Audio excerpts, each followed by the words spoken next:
萧的鬼魅身影。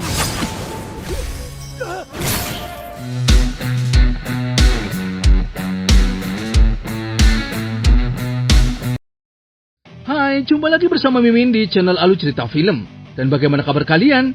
Pastinya Mimin selalu doakan agar kalian semua dalam keadaan baik, sehat, dan bahagia selalu. Untuk episode kali ini, Mimin akan merangkum sebuah film dongeng series yang berjudul Glorious Revenge of Yi Feng untuk part terbarunya. Bagi teman-teman semua yang belum sempat menonton video-video sebelumnya, kalian bisa langsung menontonnya. Linknya ada di deskripsi. Dan jangan lupa untuk mensupport channel ini terus agar Mimin selalu semangat dalam menghibur kalian semua. Oke, tanpa berlama-lama lagi, yuk kita langsung saja masuk ke dalam alur ceritanya. Di episode sebelumnya, Yi Feng berhasil membunuh pembunuh bayaran yang akan membunuh Nona Yan dengan formasi tingkat tingginya. Walaupun pembunuh bayaran itu sudah meminta maaf kepada Yi Feng, tapi Yi Feng tidak memaafkannya karena ia tahu kalau pembunuh bayaran tersebut berasal dari istana Dao 9 Surga. Yi Feng juga mengobati dan menyembuhkan Nona Yan dengan teknik jarum akupunturnya. Di sana Nona Yan menjelaskan kalau dirinya adalah putri dari kerajaan Darah Merah.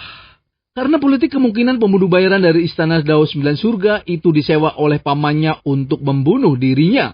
Yi Feng tahu kalau di kehidupan sebelumnya, awan ilusi dan benua langit adalah milik istana Dao 9 Surga. Dan jika mereka dari sekte yang sama, ia tidak tahu seberapa kuat istana Dao 9 Surga tersebut. Beberapa waktu kemudian, Yi Feng mencoba mempromosikan pilnya ke wilayah pasar Yunwu. Karena Tuan Putri telah menyerahkan Nona Yuang kepada Yi Feng, ia meminta Nona Yuang untuk menuruti apa yang ia mau. Ia pun meminta Nona Yuang untuk memijat kakinya. Nona Yuang tidak mengerti kenapa Yi Feng hanya menjual 1 botol obat saja. Orang-orang di sana juga tidak ada yang membelinya karena Yi Feng menjual pil yang belum pernah terdengar sebelumnya dengan harga yang sangat tinggi. Dan di sisi lain, di sana ada seorang yang sedang berobat karena hampir mati. Tapi ia diminta oleh Wang Xiao, putra dari Menteri Ritus, untuk membeli pilnya dengan harga yang tinggi. Ia juga menendang orang-orang tersebut karena tidak memiliki uang. Yi Feng yang melihat kejadian tersebut langsung menghampiri dan menolongnya. Tanpa basa-basi, Yi Feng meminumkan pil miliknya kepada anak yang sakit tersebut. Seketika anak itu pun kesakitan karena pilnya bereaksi. Ibunya pun sangat marah dan ia mengira kalau Yi Feng akan membunuh anaknya.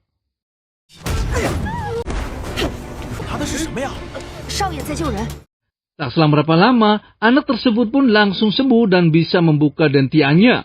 Orang-orang di sana pun terkejut. Karena setelah memakan pil ilahi milik Yi Feng, ia dapat terobosan dan bisa berkultivasi.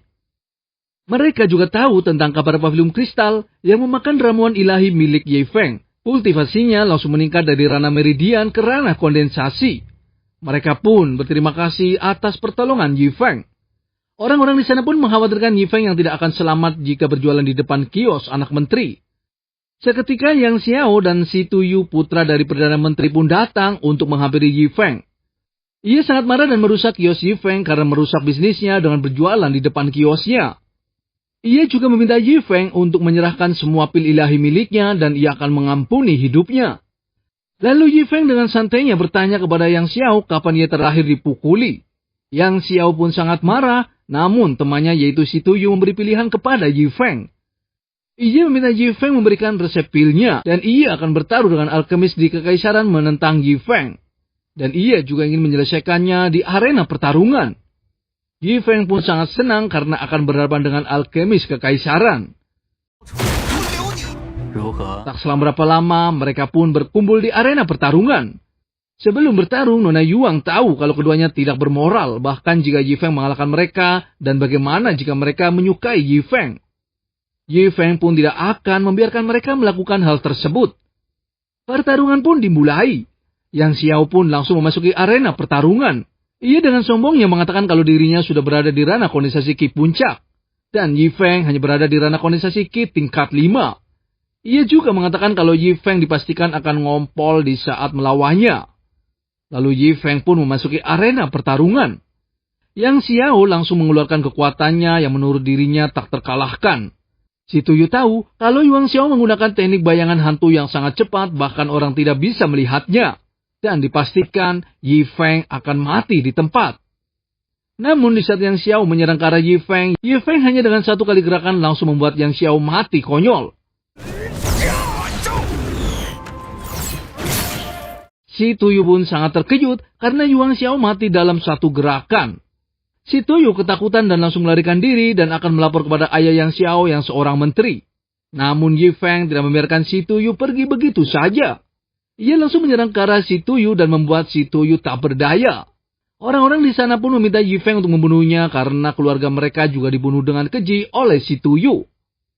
Sebelum kematiannya, si Tuyu masih saja sombong dan memarahi orang-orang di sana.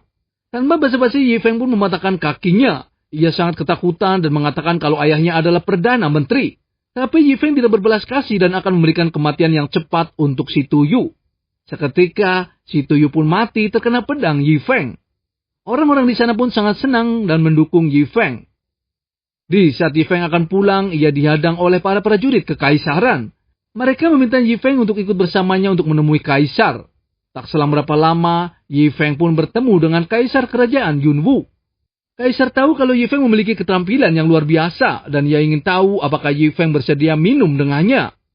Yi Feng pun berterima kasih kepada Yang Mulia. Namun ia melihat Yang Mulia terlihat lemah dan bermasalah dan dipastikan Yang Mulia sedang sakit parah. Setelah meminum secangkir anggur, ia khawatir dalam waktu kurang dari sebulan, seluruh kerajaan Yunwu perlu mengadakan pemakaman untuk Yang Mulia. Yang Mulia pun terkejut, karena dengan sekali pandang, Yi Feng bisa mendiagnosis bahwa ia menderita penyakit jantung. Dan ia berasumsi kalau Yi Feng luar biasa dalam bidang kedokteran. Yang Mulia ingin tahu apakah Yi Feng memiliki cara untuk mengobati penyakit jantungnya. Yi Feng pun menjawab kalau ia bisa mengobatinya. Beberapa waktu kemudian, Yang Mulia membawa hadiah ke kediaman Yi Feng. Penasehat kerajaan pun membacakan surat kaisar yang berbunyi kalau Yi Feng telah diberikan gelar Dewa Eliksir dan akan diberikan hadiah 10.000 tael emas, 165 hektar tanah subur, dan 100 gulungan sutra halus. Kakek Yi Feng pun berterima kasih dan menerima keputusan Yang Mulia. Namun penasehat kekaisaran menanyakan Yi Feng yang belum datang untuk menerima keputusan tersebut. Di sisi lain, Yi Feng sedang berkultivasi dan ia berhasil mendapatkan teknik keabadian 9 kali lipat dari kitab suci kaisar.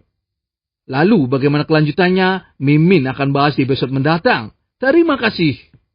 I don't ever slow up, no I don't take shit. I got no love for the fakeness. If you wanna play tough and wanna hate this, I'll always show up and make a statement. I don't ever slow up, no I don't take shit. I got no love for the fakeness. If you wanna play tough and wanna hate this, I'll always show up and make a statement. Everything I do so instinctive and so passionate. Every word I move so descriptive like an adjective. I got a vendetta against people who patented being negative when you should be getting after it. I got facts over tracks, this and that. Spitting slow, spitting fast. I could roast, I could gas. Think I'm okay at last, but I don't know if that can erase all the past. And the pettiness, a reflection of the emptiness. Hilarious, you think you're worth my time, you're delirious. Mysterious, because you hide behind a fake exterior. Inferior, you know I'll always be a bit superior. Get off of me, this ain't no humble brag. I want you to hear words, you can say them back. I want you to feel free from the chains at last, and to believe in what you got, it was built